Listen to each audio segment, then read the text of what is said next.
Hello, नमस्कार. कसे आहात सर्व? मस्त आहात ना? मस्तच राहा.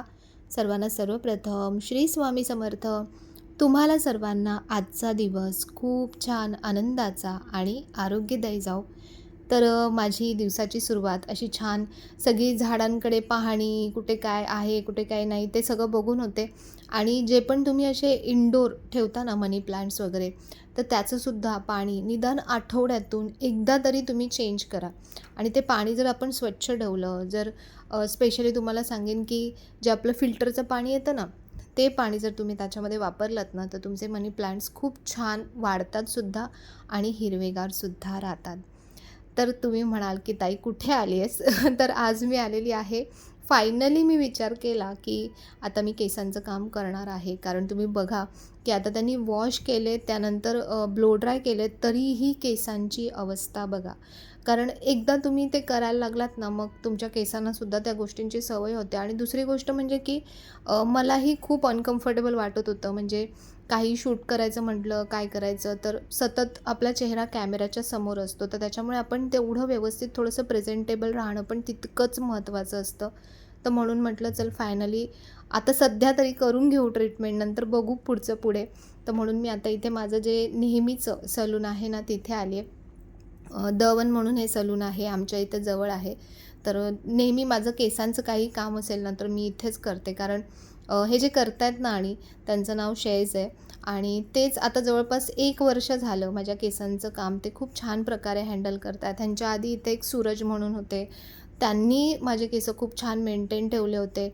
तर म्हणजे मला असं वाटतं कुठेतरी स्वामींचीच कृपा आहे, की कोणी ना कोणी आपल्याला नेहमी असं म्हणजे छान आपलं काम करणारं असतं, आपल्या अवेलेबल असतं आणि त्याच्यामुळे बरं वाटतं.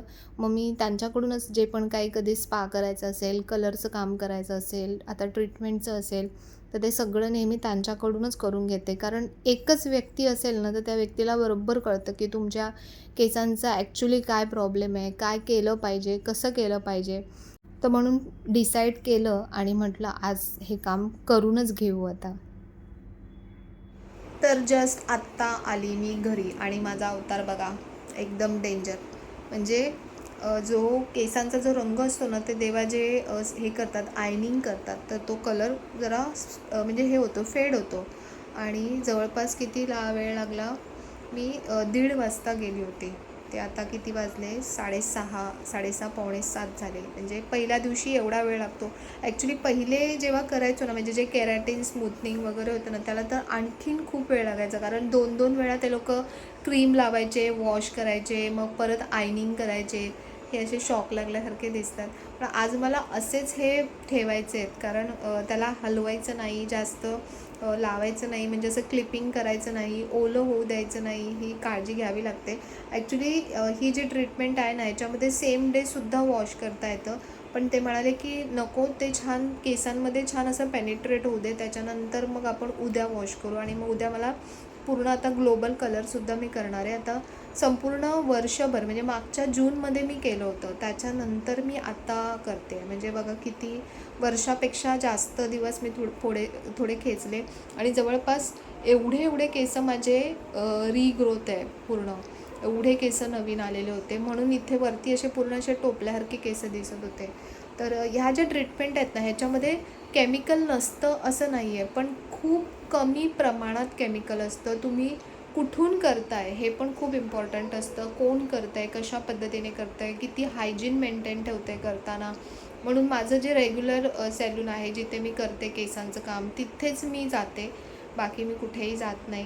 कारण तिथे मला माहिती आहे की ते केस व्यवस्थित माझे करतात. त्यांना माहिती आहे आता केसांच्या बाबतीत पण. मागच्या वर्षी पण ज्यांनी ट्रीटमेंट केली होती ना, त्यांनीच ह्यावर्षीसुद्धा केली आहे. तर म्हणून मागच्या वर्षी बघितलं तुम्ही, ओव्हरऑल पूर्ण वर्षभर माझे केस व्यवस्थित होते. आणि काय असतं, जेव्हा बघा आपण घरीच असतो तेव्हाची गोष्ट वेगळी आहे, पण जेव्हा आपण प्रोफेशनली, जेव्हा आपण सतत कॅमेरा फेस करतो, खूप वेळा विचार केला मी की करू की नको करू वगैरे, त्याच्यासाठी 1-2 महिने घेतले.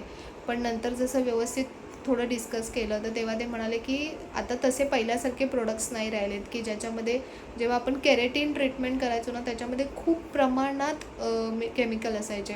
पण आता ह्या ज्या ट्रीटमेंट्स आल्यात नाही, ह्या खूप वेगळ्या आहेत. तर केमिकल तर असणारच आहे, पण ठीक आहे, आपण आपल्या मनाची तयारी ठेवायची. सगळ्याच गोष्टी आपल्याला मिळणार नाही आहेत. तुम्हाला हेल्दी पण पाहिजे, तुम्हाला टेस्टी पण पाहिजे, म्हणजे दिसायला पण छान पाहिजे, तर सगळंच मिळणार नाही. कुठेतरी काहीतरी सफर करावं लागतं. आणि असो, तर म्हटलं चला आता ह्या वेळेला तरी करून घेते, नंतरचं नंतर बघू, असा विचार करून मी ह्यावेळेला करून घेतला. आणि काय नाही, असे केस कसेही टाईप केले ना तरी ते कुठल्याही ड्रेससोबत छान वाटतात. आणि माझे जे ओरिजिनल केस आहेत ना, ते खूपच असे, आता तर खूपच विचित्र झाले होते. म्हणजे मला काहीच बांधता येत नव्हतं, फक्त ते असं एक जम्बो बांधून ठेवायला लागायचं.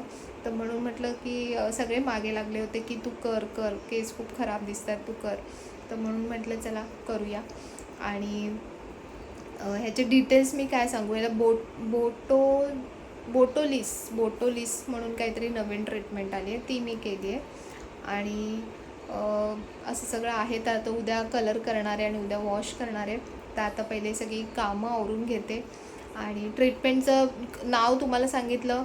चार्जेस वगैरे मी का सांगत नाही आहे, कारण प्रत्येक ठिकाणी वेगवेगळे चार्जेस असतात. आता मी तिच्याकडे खूप वर्षांपासून जाते, त्याच्यामुळे तिने मला बराच चांगला म्हणजे व्यवस्थित डिस्काउंट पण दिला त्याच्यामध्ये. पण मग तेच तुम्हाला अप्लाय होणार नाही, तर म्हणून मी सांगून ते उपयोग नाही आहे. तर तुम्ही जसे हेअर लेंथ असते ना, त्याच्या हिशोबाने त्याचे चार्जेस असतात. तर पाहिजे तर मी तुम्हाला नंबर देईन. तुम्ही पाहिजे ते जवळपास असाल तर येऊ शकतात, तुम्हाला करायचे तर करू शकतात. सॅल्यून खूप चांगलं आहे, करणारे व्यक्ती खूप चांगले आहेत आणि प्रोडक्ट्स खूप चांगले वापरतात. कारण मला आता एवढ्या वर्षापासूनचा अनुभव आहे, म्हणून मी तुम्हाला सांगते. पण जे खूप लांबचे असतील त्यांना पॉसिबल नाही आहे, तर तुमच्या जवळपास जे तुमचे रेग्युलर सॅलून असेल तिथे तुम्ही विचारून, म्हणजे ही ट्रीटमेंटचं नाव सांगून तुम्ही त्या ट्रीटमेंट्स व्यवस्थित करून घ्या प्रॉपरली. तर असो, तर चला आता हे सगळं घेऊन काम करायचं म्हणजे खूप मोठा टास्क आहे ॲक्च्युली, की केस असे हलवायचे नाहीत, बांधायचे नाहीत, पाण्याचा हात लागू द्यायचं नाही. तर हे एक मोठं टेन्शन आहे. पण असो, आता एवढं आपण करतोय तर थोडासा त्रास तर घ्यावाच लागणार आहे. तर उद्या फायनल लुक तुम्हाला दिसेल की केस छान वॉश केल्यानंतर, कलर केल्यानंतर कसे दिसत आहेत. तर उद्या तुम्हाला कळेल. तर चला आता मी पहिले जेवणाची तयारी करते. तर रात्री ना त्यानंतर मी काहीच शूट नाही केलं. कारण ते असे केस घेऊन ना मला त्याने काहीही होत नव्हतं, खरं सांगते. तर म्हणून सकाळीच आता म्हटलं सकाळीच जे होईल ते शूट करू. तर केसांचा अवतार बघा कसा झाला आहे. अगदी झोपेमध्ये केस इतके वाकडे-तिकडे झालेत ना, मला खूप ओरडणार आहेत ते लोकं. कारण मी खरंच काहीच व्यवस्थित धडाची काळजी घेतली नाही आहे केसांची. आणि ते सारखं असं मान वाकडी-तिकडी करून मला खूप कंटाळा आलेला. मेन म्हणजे असे तोंडावर केस येतात ना, ती अगदी इरिटेटिंग होऊन जातात. म्हणजे जरी माझे केस असे छान स्मूथ जरी झाले ना, तरी पण तुम्ही नेहमी बघता माझे क्लिपिंग असतंच. मी असे पूर्ण असे सोडलेले केस कधीच नसतात. कारण तसे केस घेऊन मला काहीच करायला सुचत नाही. तर म्हणून सकाळी म्हटलं, की आता काहीतरी शॉर्टकटमध्ये आपण बनवूया. आज भाजी चपाती नको. तर आता मी थेपले बनवते. तर कोथिंबीर भरपूर होती, तर कोथिंबीरचे थेपले बनवते. तर सुरुवातीला ना या प्रोसेसरच्या भांड्यामध्ये जे एक कटर येतं त्याचं, तर त्याच्यासोबतच मी बारीक करून घेते. समजा भाज्या वगैरे काय असतील, ते आपण या स्टेजला पहिले बारीक करून घेते. त्याच्यामध्ये कोथिंबीर, मिरची, थोडंसं अद्रक, त्यानंतर जे काय तुम्हाला ओवा वगैरे, जिरं किंवा तीळ हे सगळं टाकायचं ना, तर ते ह्या स्टेजला टाकायचं. म्हणजे त्याच्यासोबत छान असं सगळं मिळून येतं एकत्र. आणि त्यानंतर मग ह्याच्यामध्ये आता मी चपातीचं जे पीठ आहे ना, ते घालणार आहे. तर ह्याच्यामध्ये तुम्ही वेगवेगळे पिठंसुद्धा वापरू शकता. खूप छान पीठ मळलं जातं याच्यामध्ये. पण ना हे जे कटर आहे ना, हे खूप डेंजर आहे. म्हणजे ह्याने सुरुवातीलाच माझं उद्घाटन केलं होतं.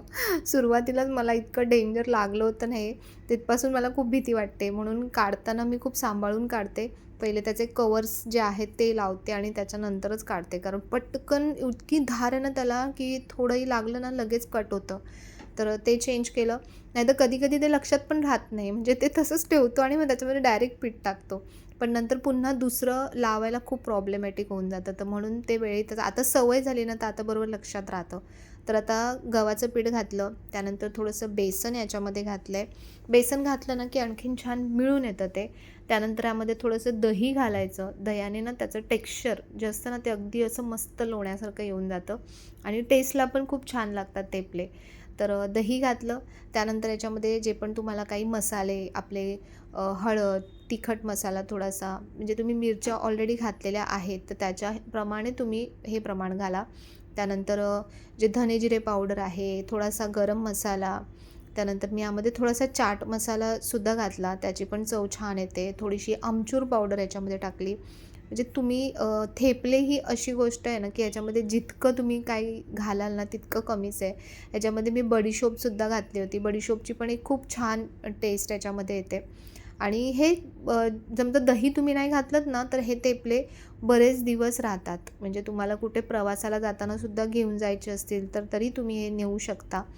तर आता याच्यामध्ये सगळे जिन्नस घालून झाले. शेवटचं आणि महत्त्वाचं ते म्हणजे की मीठ. याच्याशिवाय तर चवच येणार नाही. तर मीठ घातलं चवीनुसार. आणि आणखीन एक गोष्ट राहिली होती ती म्हणजे की याच्यामध्ये तूप. मी ह्या स्टेजलाच याच्यामध्ये तूप घालते. म्हणजे जे मळलं जातं ना पीठ त्याचं टेक्स्चर एकदम मस्त वेगळं होतं. आणि थोडंसं तेलसुद्धा घालायचं. बघा जेव्हा आपण असं थोडं चमचमीत काहीतरी बनवायचा प्रयत्न करतो ना तर तेव्हा थोडंसं एक चीट डे बोलतो ना आपण तसं करायचं. आणि तसंही घरचं आहे त्यामुळे एवढं काय असं अगदी हानिकारक नाही आहे आपल्याला. तर थोडं तेल मी घातलं याच्यामध्येच. आणि आता हळूहळू हे आपण म्हणजे हे पीठ मळून घ्यायचं. जर तुम्ही एकदाच जसं चपातींना घालतो तसं पटकन पाणी घालत सुटलात तर लगेचच पीठ पातळ होतं. कारण ह्याच्यामध्ये तुम्ही भाज्या वगैरे ज्या घातलेल्या असतात ना त्यांना ऑलरेडी पाणी सुटत जातं आणि त्याच्यामुळे पीठ एकदम पटकन असं पातळ होऊन जातं. म्हणून अगदी थोडं थोडं म्हणजे जसं आपण चमचा कसं पाणी ओततो तसं थोडं थोडं घालायचं. म्हणजे ते पीठ जसं जसं मिळत जातं ना तसं तसं सगळं बघा एकत्रित होत जातं. आता मी थोडं असं मळते कारण ना मी 2-3 वेळा हे करून फसली आहे. म्हणजे 2-3 वेळा मी पटपट पाणी टाकलं आणि पीठ अगदी असं झालं की म्हणजे एकदमच असं हातात खेचून जसं येतं ना तसं एकदम चिकट झालं होतं.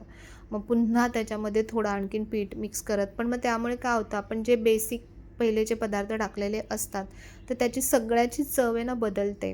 मिठाचं प्रमाण बदलतं, सगळं बदलतं. तर म्हणून एक्स्ट्रा वरून पीठ आपल्याला टाकायची गरज पडणार नाही. अशा हिशोबाने तुम्ही पीठ मळा. बघा आता ह्या स्टेजला आल्यानंतर बघा आता सगळं पीठ अगदी व्यवस्थित मिळून येतं आहे. आजूबाजूची जी पण तुम्ही भाजी किंवा काय घातलं आहे ते पण सगळं त्याच्यामध्ये छान मिळून येतं आणि असा हा गोळा तयार होतो मस्त. आणि हा गोळा आहे ना थोडा वेळ त्याच्यामध्ये असा छान पटकू द्यायचा, फिरू द्यायचा. म्हणजे काय होतं की पीठ आणखीन छान असं स्मूथ बनतं. जसं आपण मळून ठेवल्यानंतर बघा थोड्या वेळाने कसं पिठाला असं छान एक म्हणतात ना की ते पीठ मुरतं, तशा पद्धतीचं पीठ हे बनतं. तर तरीही असं मळूनसुद्धा मी याला थोडंसं 5 मिनटं साईडला ठेवते. म्हणजे जे पण आपण पदार्थ टाकले ते छान मुरतात. तर आज आहे ना मी चहामध्ये हळदीचं पान घालणार आहे. मध्ये घालते. मला खूप आवडतं पण ह्यांना बाकीच्यांना आवडत नाही. मग त्याच्यामुळे कधी-कधी नाही घालत. पण आज गुपचूप घालणार आहे मी पान. त्यांना समजणारच नाही की मी याच्यामध्ये पान घातलं आहे. आणि खूप गुणकारी आहे तुम्हाला माहिती आहे हळदीचं पान. आणि सगळ्यामध्ये सुद्धा तितकंच देतं. हे आपण खूप पदार्थांमध्ये घालू शकतो. खिरीमध्ये घालू शकतो. हळदीच्या पानाचे किती सारे पदार्थ तयार होतात. तर माझ्याकडे तर हळदीचंच म्हणजे जे झाड आहे ना ते इतकं छान झालं आहे. तर म्हणून म्हटलं की आता पानं ना कट करून ठेवणार आहे, फ्रीजमध्ये ठेवणार आणि मग हळूहळू एक पदार्थामध्ये मस्त वापरायचं. इवन रात्री आपण झोपताना दूध जे घेतो ना त्या दुधामध्ये सुद्धा आपण एखादं हळदीचं पान घातलं आणि त्याने उकळवलं छान दूध तर त्याच्यामध्ये सुद्धा खूप छान फ्लेवरसुद्धा येतो दुधाला. आणि हळदीमुळे जे गुणधर्म आहेत ते पण आपल्याला मिळतात. तर बघा आता हे पीठ मळून झालं आहे, ठेवलं आहे थोडा वेळ. त्यानंतर पुन्हा थोडंसं तेल घालून असं मळलंत ना अगदी असं लोण्यासारखं हे पीठ बनतं. इतकं स्मूथ आणि इतकं छान बनतं ना म्हणजे थेपले म्हणा, पोळी म्हणा सगळं मस्त बनतं. तर त्या दिवशी एका ताईने कमेंट केली होती. मला खरंच खूप हसायला आलं की त्या सांगत होत्या की तू पोळी काय म्हणते? चपातीला चपाती म्हण ना. तर मग मी त्यांना तसंच कमेंट केली की ताई मी पहिले चपातीच म्हणत होते. पण मग तेव्हा अशी कमेंट यायला लागली की चपाती काय म्हणते? पोळी म्हण ना. तर मग म्हणून मी पोळी म्हणायला लागली. तर आम्ही तर घरी चपातीच म्हणतो. पण आता बघा प्रत्येकाच्या घरचं जसं असतं, प्रत्येकाच्या घरचं जसं वातावरण असतं किंवा जसं बोलणं चालणं असतं, तर आपल्याला कोणी दुसरं काही म्हटलं ना तर आपल्याला लगेच ते वेगळं वाटतं. पण जे रेग्युलर त्या गोष्टी बोलत असतात ना, त्यांना त्यांची ती सवय झालेली असते. तर त्याच्यामुळे असं लगेचच काही बदलत नाही किंवा लगेचच काही चेंज करता येत नाही. तर असो. तर आता मी बघा किती छान लाटल्या जात आहेत ह्या, म्हणजे चपात्या नाही आहेत सॉरी, हे थेपले आहेत. तर बघा किती मस्त ह्याचं टेक्स्चर बघा किती छान आलं आहे. नॉर्मली काय होतं जेव्हा आपण चिरून भाज्या घालतो ना पिठामध्ये, तर त्या भाज्या कुठेतरी अशा बाहेर डोकं काढतात. पण ह्याच्यामध्ये अगदी मस्त मिक्स होतात. आणि माझी हालत बघा, ते केस सांभाळता सांभाळता जेवण बनवणं म्हणजे हा खूप मोठा टास्क आहे. खरंच सांगते, की सारखे ते असे तोंडावरती येतात ना, मग ते काहीच असं करता येत नाही काम व्यवस्थित. तर ते सारखे असे मागे ढकलावे लागतात आणि कामं करावी लागतात. पण आपण कितीही म्हणतात ना, की दुनियातलं कुठलंही काही मोठी गोष्ट आपण करू, पण आपल्याला घरी येऊन जेवण बनवणं म्हणजे आहेच आहे किंवा घरातलं काम करणं हे आहेच. त्याच्यामुळे म्हणून मी आज शॉर्टकट मारला. म्हटलं हे पटकन करू, थेपले पटकन होतील. कारण भाजी चपातीचा जर पूर्ण घाट घातला तर काही होणार नाही. तर उद्या ना मी तुम्हाला दाखवणार आहे, की केस कसे दिसतायत, छान दिसतायत की नाही. म्हणजे आता हे अर्धच काम झालं आहे अजून. तुम्हाला कोणाला असं वाटेल, की अरे हे काय करून घेतलं? पण हे अजून अर्धच काम झालं आहे. अजून कलरिंग बाकी आहे, अजून फायनल वॉश बाकी आहे केसांचा. तर त्याच्यामुळे उद्याच तुम्हाला ते कळेल, की केस कसे दिसतायत आणि खूप मॅनेजेबल वाटतात, व्यवस्थित वाटतात. तर आता ना सकाळी ह्यांनी छान माझं इथे काम चालू होतं, तोपर्यंत त्यांची पूजा चालू होती. चिऊताई त्यांच्या गप्पा मारतायत सकाळच्या आणि आजची देवपूजा बघा किती छान केली आहे. तर घरातल्या पुरुषांनी मी म्हणेन, की तुम्ही आठवड्यातून एकदा तरी फक्त देवाकडे दिवा तरी लावा. दिवा, अगरबत्ती एवढं जरी केलंत ना तरी खूप आहे. कारण काय असतं ना, की आपल्या घरातल्या कर्त्या पुरुषांनी आपल्या घरामध्ये दिवाबत्ती करायलाच पाहिजे. असं नाही आहे, की हे फक्त स्त्रियांचंच काम आहे किंवा त्यांनीच केलं पाहिजे. घरातल्या प्रत्येकाने ही गोष्ट केली पाहिजे. तसंच इंडोर प्लांट्सच्या बाबतीत मी तुम्हाला सांगेन, की हे जे झिझी प्लांट आहे ना, हे सगळ्यात हार्डी प्लांट आहे. म्हणजे ह्याला जवळपास 10 दिवस 15 दिवस जरी तुम्ही पाणी नाही घातलंत ना, तरीही हे झाड खूप छान सर्वाईव्ह करतं. तर ज्यांना वेळ नाही आहे, झाडांना वेळ देता येत नाही आहे, रोजच्या रोज केअर करता येत नाही आहे, तर तुम्ही हे झाड आणा. दिसायलासुद्धा तितकंच सुंदर दिसतं आणि अगदी झिरो मेंटेनन्स मी म्हणेन, की कधीतरी तुम्हाला आठवलं रे पाणी घालायचं आहे, तेव्हा जरी तुम्ही पाणी घातलंत ना, तरीही हे झाड खूप छान सर्वाईव्ह करतं. आणि जितकी तुमच्या घरात झाडं असतील ना, तितकी तुमच्या आजूबाजूला, तुमच्या घरामध्ये तितकी पॉझिटिव्हिटी तुम्हाला नक्की जाणवेल. तर चला आता मी थेपले शेकवून घेते. तर काल मी तुम्हाला कुकर दाखवला होता. खूप साऱ्या ताईंनी कमेंट केली, की खूप छान आहे. आम्ही बऱ्याच वर्षापासून वापरतो. तर तुमच्या कमेंट्स ऐकून ना मला पण खूप भारी वाटलं, की खरंच म्हणजे आपण जे सिलेक्ट केलं आहे ते बरोबर आहे. जे आपण तुमच्यापर्यंत पोहोचवण्याचा प्रयत्न करतो आहे ते खरंच योग्य आहे. तर ह्या गोष्टीची मला म्हणजे आतल्या आत मला समाधान वाटतं. आणि हा जो चपातीचा तवा आहे ना, तर हा पण मी ताईंकडूनच मागवला होता. ज्यांना ज्यांना चपात्यांसाठी डोशासाठी असं काही चिले वगैरे बनवायचे त्याच्यासाठी जर प्रॉपर तवा हवा असेल ना, तर हा एकदम बेस्ट तवा आहे. तुम्ही नक्की वापरून बघा. मी आता बरेच दिवस झाले वापरते आहे, त्याच्यामुळे मी तुम्हाला त्याचे रिव्ह्यू सांगते, की खूप मस्त आहे. फक्त घासताना काळजी घ्यायची. अगदी त्याला रगडून बिलकुल घासायचं नाही. अगदी सिंपल त्याला घासायचं छान. पण खूप मस्त होतात. चपात्या पण छान होतात. एकही चपाती चिकटत नाही. तुमचे असे हे चिले म्हणा, डोसे म्हणा, सगळं अगदी मस्त होतं. तर म्हणून तुम्हाला तव्याच्या जर तुम्ही शोधात असाल, की तुम्हाला चांगला तवा हवा आहे चपातीसाठी, तर हा विनोदचा तवा खरंच खूप छान आहे. नक्की वापरून बघा. तर असा माझा आजचा हा सकाळचा सगळा जो घाट आहे स्वयंपाकाचा तो चालू होता. आणि केस आता आज परत जायचं आहे मला. केस पूर्ण व्यवस्थित आज वॉश होणार, त्यानंतर पूर्ण कलर करणार आणि त्यानंतर मग तुम्हाला माझ्या केसांचा छान असा फायनल लूक दिसेल. तर आता हे पहिले मी ह्यांच्या टिफिनसाठी बनवते थेपले. त्याच्यानंतर मग निष्ठाचा आज पेपर आहे, ती पेपरवरून लवकर येईल. मग तिच्यासाठी पुन्हा गरम-गरम बनवणार. हे गरम-गरम खायला खूप मस्त लागतात, पण थंड पण छान लागतात आणि थंड झाल्यानंतर आहे ना, ह्यांचं टेक्स्चर खूप बदलतं. तर बघा केस कसे झालेत. पण तुम्ही मला खरंच सांगा, की माझ्या चेहऱ्याला हे केस सूट करतात, की जे आधी होते असे भुरभुरीत ते केस सूट करतात? मला तरी वाटतं, की हे जास्त सूट करतात. पण तरीही तुम्ही सांगू शकता.